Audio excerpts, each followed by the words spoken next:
रेनू अपने कॉलेज जा रही थी, लेकिन आज उसका मन ठीक नहीं था। लेकिन फिर भी वह मन मारकर कॉलेज गई, क्योंकि कॉलेज में आज एक बहुत महत्वपूर्ण सेमिनार था। उसके छोटे भाई की तबीयत ठीक नहीं थी, इसलिए उसका मन भाई के तबीयत पर ही टिका हुआ था। रेनू और उसका भाई पवन सतना के एक महाविद्यालय में पढ़ते थे। यहाँ वो किराए के एक कमरे में रहकर अपनी पढ़ाई कर रहे थे।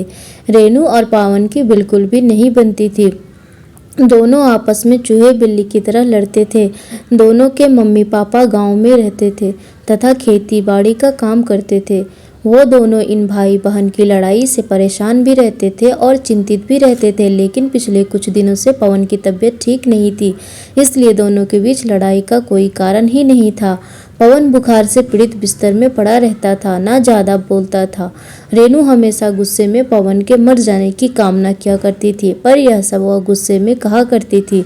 रेनू को सब कुछ व्यवस्थित तरीके से चीज़ें पसंद थी। पवन एक तो घर में सबसे छोटा और लाडला था तथा लापरवाह भी था, जिसकी वजह से कमरे में चीज़ें यहाँ से वहाँ अव्यवस्थित कर दिया करता था और रेनू की कई काम की चीज़ें घुमा दिया करता था, जिसकी वजह से दोनों के बीच में लड़ाई हुआ करती थी। कई बार रेनू गुस्से में पवन के लिए बुरा भला बोला करती थी। एक बार रेनू का पेन नहीं मिल रहा था, जिसके बाद दोनों भाई बहन की जमकर लड़ाई हुई। बाद में रेनू गुस्से में कहती है कि भगवान, ये मर क्यों नहीं जाता, मेरा जीवन बर्बाद करके बैठा है। गुस्से में ऐसी बातें वह कई बार बोल दिया करती थी। पवन ये सब सुनकर मुस्कुरा देता और बहन को चिढ़ाकर भाग जाता।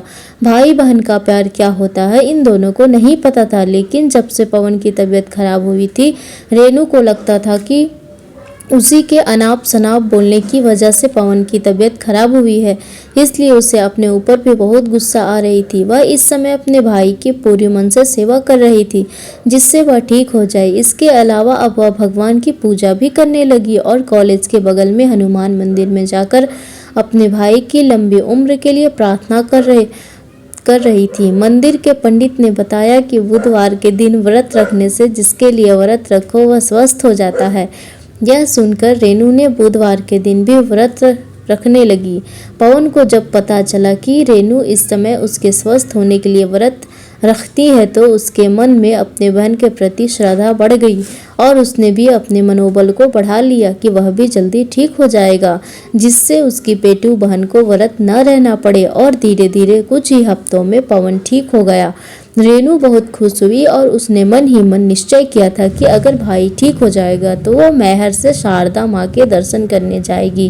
कुछ ही दिन बाद वो दोनों फिर से लड़ रहे हैं। आखिर भारत में भाई बहन का प्यार का मतलब ही है कभी एक दूसरे से लड़ना, तो कभी एक दूसरे के लिए दूसरों से लड़ना, तो कभी एक दूसरे के कपड़ों, पेन और बैग के लिए लड़ना। तो दोस्तों बताइए आपको ये कहानी कैसी लगी।